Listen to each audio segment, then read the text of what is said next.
ನಾಡಿನ ಜನತೆಗೆ ರಾಮನವಮಿಯ ಶುಭಾಶಯಗಳನ್ನು ಕೋರ್ತಾ ಇದ್ದೇನೆ.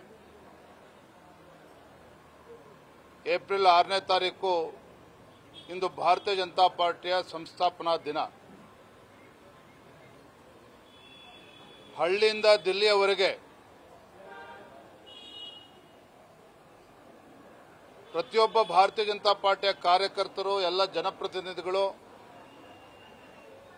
ಈ ಸಂಸ್ಥಾಪನಾ ದಿನವನ್ನು ಬಹಳ ಸಂಭ್ರಮದಿಂದ ಇವತ್ತು ಆಚರಣೆ ಮಾಡ್ತಾ ಇದ್ದಾರೆ. ಪ್ರತಿಯೊಬ್ಬ ಕಾರ್ಯಕರ್ತರು ಸಹ ತನ್ನ ಮನೆಯ ಮೇಲೆ ಬಿಜೆಪಿಯ ಧ್ವಜವನ್ನು ಹಾರಿಸುವ ಮುಖೇನ ಸಂಸ್ಥಾಪನಾ ದಿನವನ್ನು ಆಚರಣೆ ಮಾಡ್ತಾ ಇದ್ದಾರೆ. ಏಪ್ರಿಲ್ 6ನೇ ತಾರೀಕಿಂದ ಏಪ್ರಿಲ್ 12ರವರೆಗೂ ಅನೇಕ ಕಾರ್ಯಕ್ರಮಗಳನ್ನು ಕೂಡ ರಾಷ್ಟ್ರೀಯ ಅಧ್ಯಕ್ಷ ನಡ್ಡಾಜಿಯವರ ಅಪೇಕ್ಷೆಯಂತೆ ನಾವು ರೂಪಿಸಿದ್ದೇವೆ. ಗ್ರಾಮ್ ಚಲೋ ಅಭಿಯಾನ ಕೂಡ ಇದೆ. ಆ ಸಂದರ್ಭದಲ್ಲಿ ನಮ್ಮ ಜನಪ್ರತಿನಿಧಿಗಳು ಹಳ್ಳಿಗಳಿಗೆ ಪ್ರವಾಸವನ್ನು ಮಾಡ್ತಾರೆ. ಅಲ್ಲಿ ಕಾರ್ಯಕರ್ತರಿಗೆ ಉತ್ಸಾಹ ತುಂಬತಕ್ಕಂಥ ಕೆಲಸ ಮಾಡ್ತಾರೆ, ಸೇವಾ ಕಾರ್ಯಗಳನ್ನು ಮಾಡ್ತಾರೆ, ದೇವಸ್ಥಾನಗಳ ಸ್ವಚ್ಛತೆ ಮಾಡ್ತಕ್ಕಂಥದ್ದು, ಮತ್ತು ಫಲಾನುಭವಿಗಳನ್ನು ಭೇಟಿ ಮಾಡುವಂಥದ್ದು, ಈ ರೀತಿ ಅನೇಕ ಕಾರ್ಯಕ್ರಮಗಳನ್ನು ಕೂಡ ನಾವು ರೂಪಿಸಿದ್ದೇವೆ. ಪ್ರಾಥಮಿಕ ಸದಸ್ಯರನ್ನು ತೆಗೆದುಕೊಂಡಿರ್ತಕ್ಕಂಥ ಕಾರ್ಯಕರ್ತರ ಒಂದು ಕಾರ್ಯಕ್ರಮಗಳು ಕೂಡ ನಡೀತದೆ ಈ ದಿನಗಳಲ್ಲಿ. ಮತ್ತು ಏಪ್ರಿಲ್ 14ನೇ ತಾರೀಕು ಭಾರತ ರತ್ನ ಸಂವಿಧಾನ ಶಿಲ್ಪಿ ಬಾಬಾ ಸಾಹೇಬ್ ಅಂಬೇಡ್ಕರ್ ಅವರ ಜನ್ಮದಿನ. ಅದನ್ನು ಕೂಡ ಇಡೀ ರಾಜ್ಯಾದ್ಯಂತ ಮತ್ತು ದೇಶಾದ್ಯಂತ ಭಾರತೀಯ ಜನತಾ ಪಾರ್ಟಿ ಬಹಳ ಅರ್ಥಪೂರ್ಣವಾಗಿ ಸಂಭ್ರಮದಿಂದ ಆಚರಣೆ ಮಾಡಬೇಕು ಅಂತೇಳಿ ಈಗಾಗಲೇ ತೀರ್ಮಾನ ಆಗಿದೆ.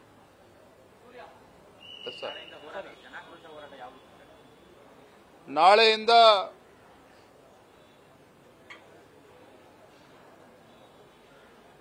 ಈ ಭ್ರಷ್ಟ,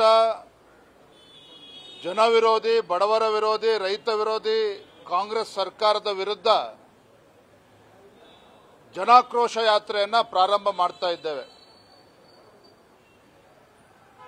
ಸನ್ಮಾನ್ಯ ವಿರೋಧ ಪಕ್ಷದ ನಾಯಕರು, ಪಕ್ಷದ ಎಲ್ಲ ಹಿರಿಯ ಮುಖಂಡರು ಭಾಗವಹಿಸುತ್ತಾರೆ. ನಾಳೆ ದಿನ ಮೈಸೂರಿನಲ್ಲಿ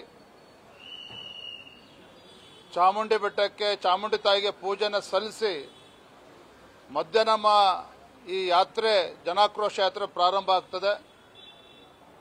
ಪಕ್ಷದ ಹಿರಿಯ ನಾಯಕರು, ಕೇಂದ್ರದ ಸಚಿವರು, ನಮ್ಮ ಮಾರ್ಗದರ್ಶಕರಾಗಿರ್ತಕ್ಕಂಥ ಪ್ರಹ್ಲಾದ್ ಜೋಶಿಜಿಯವರು ಜನಾಕ್ರೋಶ ಯಾತ್ರೆಯನ್ನು ನಾಳೆ ಮೈಸೂರಿನಲ್ಲಿ ಉದ್ಘಾಟನೆ ಮಾಡೋರಿದ್ದಾರೆ.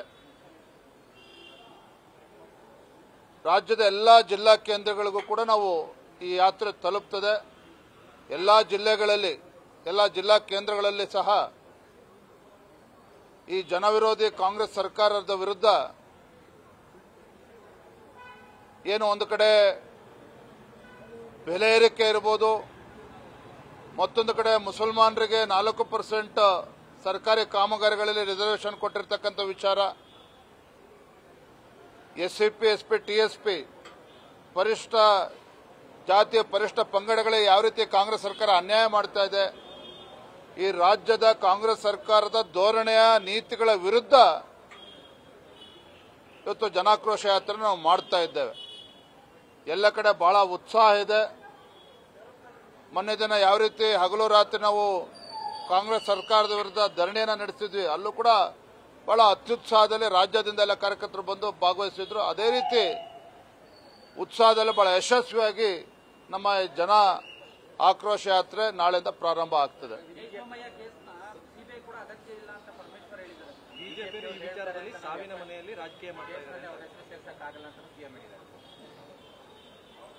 ಅಧಿಕಾರದ ಮದ ಏರಿದ್ರೆ ಯಾವ ರೀತಿ ನಡ್ಕೊಳ್ಬಹುದು ಅನ್ನೋದಕ್ಕೆ ರಾಜ್ಯದಲ್ಲಿನ ಕಾಂಗ್ರೆಸ್ ಸರ್ಕಾರವೇ ಒಂದು ಉದಾಹರಣೆ. ಅಧಿಕಾರದ ಪಿತ್ತ ನೆತ್ತಿಗೆ ಏರಿದ್ರೆ ಆಡಳಿತ ನಡೆಸ್ತಕ್ಕಂಥವ್ರು ಯಾವ ರೀತಿ ಧೋರಣೆ ಹೆಂಗಿರ್ತದೆ ಅನ್ನೋದಕ್ಕೆ ರಾಜ್ಯದ ಮುಖ್ಯಮಂತ್ರಿಗಳು, ಕಾನೂನು ಸಲಹೆಗಾರ ನಡವಳಿಕೆ ನೋಡಿದ್ರೆ ನಿಮಗೆ ಗೊತ್ತಾಗ್ತದೆ, ಅವ್ರ ಹೇಳಿಕೆ ನೋಡಿದ್ರೆ ಗೊತ್ತಾಗುತ್ತೆ. ನಾನು ಕೂಡ ತಾವು ಗಮನಿಸಿದ್ರಿ, ವಿನಯ್ ಸೋಮಯ್ಯ ಅವರ ಆತ್ಮಕ್ಕೆ ಶಾಂತಿಯನ್ನು ಕೋರಿ ನಮ್ಮ ಕಾರ್ಯಕ್ರಮವನ್ನು ಕೂಡ ಪ್ರಾರಂಭ ಮಾಡಿದ್ವಿ. ವಿನಯ್ ಸೋಮಯ್ಯ ಅವರ ಆತ್ಮಹತ್ಯೆ ಅಲ್ಲ, ಇದು ಕೊಲೆ. ಇದರಿಂದ ಇರತಕ್ಕಂಥ ದುಷ್ಟ ಶಕ್ತಿಗಳು ಯಾರು ಅಂತೇಳಿ ಈಗಾಗಲೇ ಬಹಿರಂಗ ಆಗಿದೆ. ಹಾಗಾಗಿ ತಪ್ಪಿತಸ್ಥರಿಗೆ ಶಿಕ್ಷೆ ಆಗಲೇಬೇಕು. ಈ ನಿಟ್ಟಿನಲ್ಲಿ ಇವತ್ತು ನಾನು ಕಾನೂನು ಸಲಹೆಗಾರರನ್ನು ಕೂಡ ಭೇಟಿ ಮಾಡ್ತಾ ಇದ್ದೇನೆ. ಕಾನೂನಾತ್ಮಕವಾಗಿ ಯಾವ ರೀತಿ ಹೋರಾಟ ಮುಂದುವರಿಸಬೇಕು ಅದನ್ನು ನಾವು ಮಾಡ್ತೇವೆ.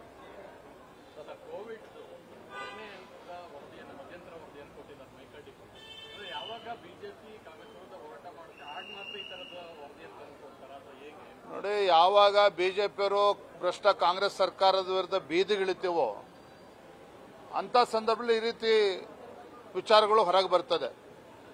ಯಾವಾಗ ಮುಖ್ಯಮಂತ್ರಿಗಳು ಕುರ್ಚಿ ಅಳ್ಳಾಡ್ತಿದೆ ಅಂತ ಹೇಳ್ತಾರೆ, ಅವಾಗ ಒಳ ಮೀಸಲಾತಿ ಬಗ್ಗೆ ಮಾತನಾಡ್ತಾರೆ.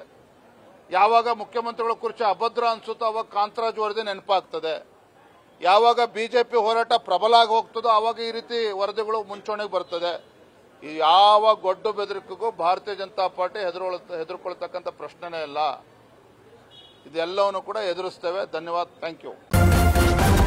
ನ್ಯೂಸ್ ಫಸ್ಟ್, ನಿರ್ಭೀತಿಯಿಂದ ನಿಮ್ಮ ಪರವಾಗಿ.